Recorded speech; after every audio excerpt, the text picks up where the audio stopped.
প্রাণ দিতে চাই, মন দিতে চাই, সবটুকু ধ্যান সারাক্ষণ দিতে চাই তোমাকে। হ্যালো গাইস, মুনমুন লাইফস্টাইল চ্যানেলে তোমাদের সবাইকে স্বাগত জানাই। আমি যখন প্রেগনেন্ট ছিলাম তখন আমার প্রেগনেন্সি জার্নিটা কিন্তু খুব একটা ভালো কাটেনি। আমি সবসময় অসুস্থ ছিলাম। 3 মাস আমি টানা খেতে পারিনি। এমনকি জলটুকু খেলেও আমার বমি হয়ে যেত। জল বিস্কুট খেলেও আমার বমি হয়ে যেত। ভাত তো দূরের কথা, সেটা ছাড়ো। এটা আমি 9 মাসের স্বাদ খাচ্ছি।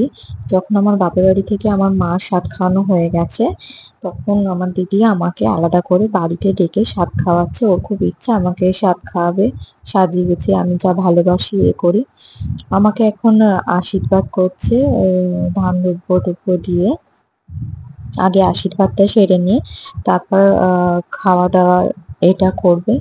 ওই জন্য এটো কাটার মধ্যে আর আশীর্বাদটা করলো না, ওই জন্য আলাদা করেই করলো, চন্দন টন্দন বেটে করছে। এই টাইমে একটু যদি কেউ যদি আনন্দ করে খাওয়ানো দাওয়ানো করে সাজিয়ে গুছিয়ে, খুব ভালোই লাগে। কিন্তু আমারও সেজে গুজে যেটা আমারও খুব ভালো লেগেছিল। তারপরে এই দেখো আমাকে খুব সুন্দর করে সাজিয়ে গুছিয়ে ফুল টুল দিয়ে আমাকে খেতে দিয়েছিল। আমি যা যা খেতে ভালোবাসি তাই তাই করেছিল। চিংড়ি মাছের মালাইকারি করেছিল, মাছ করেছিল, মাংস করেনি। আর ডাল, মাছের মাথা দিয়ে ডাল, ভাজা, নরকম ভাজা, দই, মিষ্টি, পায়েস, সব রকম।